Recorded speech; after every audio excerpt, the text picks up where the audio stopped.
السلام علیکم ورحمۃ اللہ وبرکاتہ۔ جی، آج حاضر ہوئے ہیں ہم 5واں سبق لے کر۔ تو آئیے حسب معمول اپنی اچھی نیتوں کو دہرا لیں، پھر آج کے سبق کا آغاز کرتے ہیں۔ اے اللہ، میں نے تیری رضا کے لیے تیرے دین کو سیکھنے کا قصد کیا ہے، میرے لیے اسے آسان فرما کر مجھے عمل کی توفیق عطا فرما۔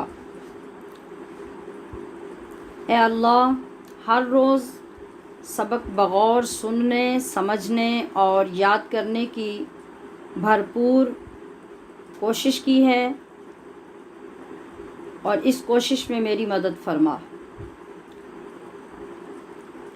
اے اللہ، میں نے تیرے احکام پر عمل کی غرض سے دین سیکھنا شروع کیا ہے، میرے لیے یہ آسان فرما۔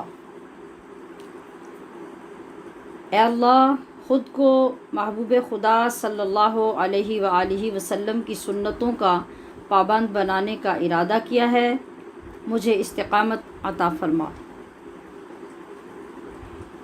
اور اے اللہ، میں نے عمل صالح میں اپنے ساتھ ایک صالح جماعت تیار کرنے کا تجھ سے وعدہ کیا ہے، میری مدد فرما۔ آمین یا رب العالمین، بجاہ سید المرسلین والصلاة والسلام علی رسولہ الکریم۔ کیا یہ نیتیں میں ہی روزانہ دہراتی ہوں یا آپ سب لوگ بھی دہراتے ہیں اور دل سے ارادہ بھی کرتے ہیں؟ جب آپ کامنٹ سیکشن میں لبیک لکھتے ہیں تو اس میں اپنے کامنٹس بھی ضرور شامل کیا کریں کہ آپ کے پڑھنے کی، فیلنگ کی، سیکھنے کی، توجہ اور غور کرنے کی صورتحال کیا ہے، تاکہ مجھے تسلی ہو کہ آپ واقعی محبت اور شوق سے پڑھ بھی رہے ہیں، سیکھ بھی رہے ہیں، اور آپ کے عمل میں کیا تبدیلی آئی ہے۔ بالخصوص اس چیز کو نوٹ کر کے وہ جملہ ضرور لکھیں یا پھر نمبر پہ میسج کریں، کیونکہ کلاس کی طرح اب میں روزانہ آپ کے سبق سننے کا اہتمام تو نہیں کر سکتی، پھر اسی طرح مشق بھی نہیں سن سکتی کہ مجھے اندازہ ہو اور تسلی ہو کہ محنت کا کچھ فائدہ ہو رہا ہے۔ تو اب اس کا یہی طریقہ ہے کہ آپ اگر مشق کر رہے ہیں، اچھی مشق کر رہے ہیں، آپ وائس میسیج میں چند الفاظ جو پڑھ رہے ہیں وہ بھی بھیج سکتے ہیں، اور جو آپ سیکھ رہے ہیں اور جس کے کرنے پہ آپ کو بہت خوشی ہو رہی ہے، آپ اس کا اظہار بھی کر سکتے ہیں تاکہ ہمیں رسپانس ملتا رہے۔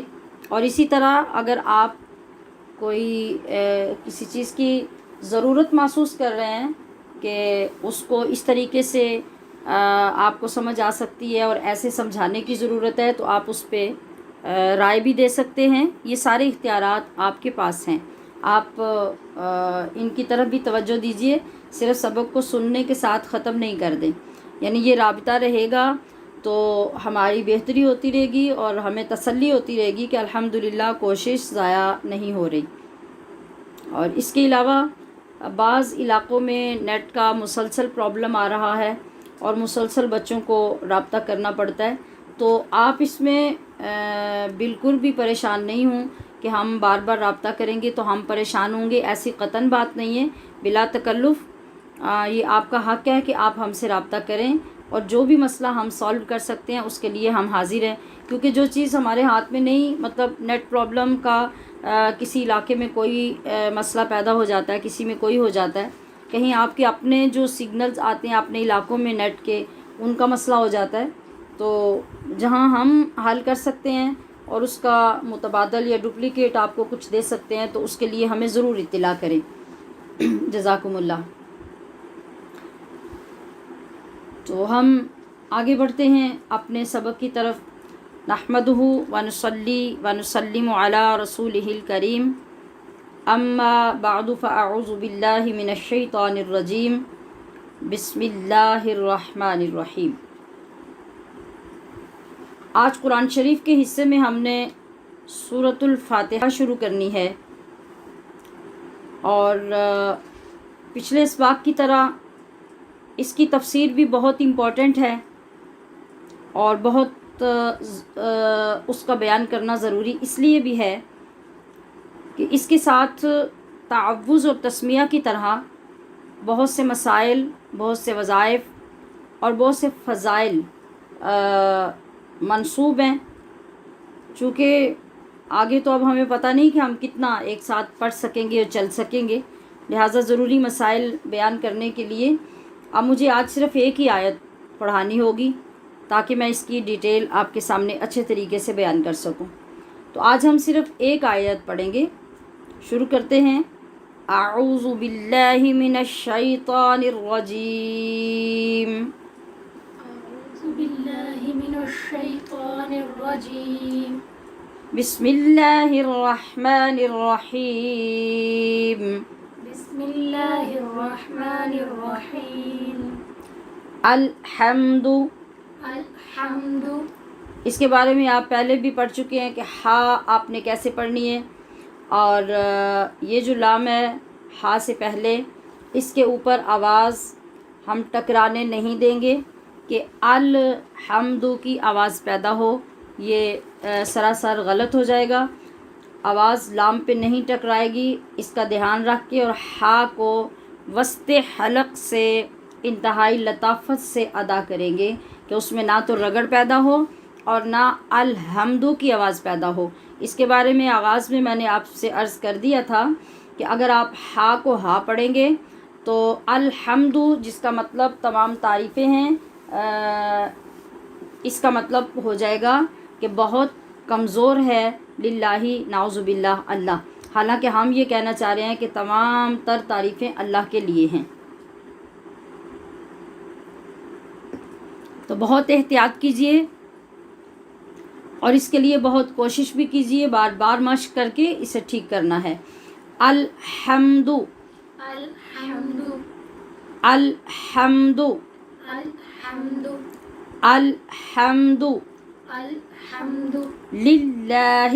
للہ، اسلام کو پہلے بھی ہم سیکھ چکے ہیں کہ چونکہ لفظ اللہ کے لام سے پہلے زیر ہے، لہٰذا اسے باریک پڑھنا ہے۔ للہ، للہ، للہ، للہ، للہ، للہ، رب یہاں با پہ شد ہونے کی وجہ سے شدت پیدا ہوگی، ربل نہیں، ربل، اور را کے اوپر زبر ہے، را کے اوپر زبر اور پیش ہو تو دونوں صورتوں میں را پر پڑھتے ہیں، اگر را کے نیچے زیر ہو تو پھر اس کو باریک پڑھتے ہیں۔ لہٰذا را کی آواز ایک تو پر ہوگی، دوسرے غین کی طرح غبل کی آواز نہیں آئے گی۔ آپ را کو جو زبان کی لڑکھڑاہٹ ہے اس کو پیدا کر کے پڑھیں گے، rubble, rubble, rubble, rubble, rubble rubble, عالمین، عالمین، عالمین، عالمین، عالمین۔ عالمین۔ اب دونوں کلموں کو اکٹھا کر لیتے ہیں۔ رب العالمین۔ رب العالمین۔ یہاں عام طور پہ پڑھتے ہوئے آواز یوں پیدا ہوتی ہے رب ال، تو یہ جو لام کی آواز ہے یہ بھی ال کے لام کی طرح اگر یہاں بھی ٹکرائی تو غلط ہو جائے گی۔ دونوں جگہ پر ہماری پوری کوشش ہونی چاہیے کہ ہماری آواز نہ ٹکرائے، یعنی ربل کی آواز پیدا نہیں ہونے دینی، رب العالمین، رب العالمین، رب العالمین، رب العالمین۔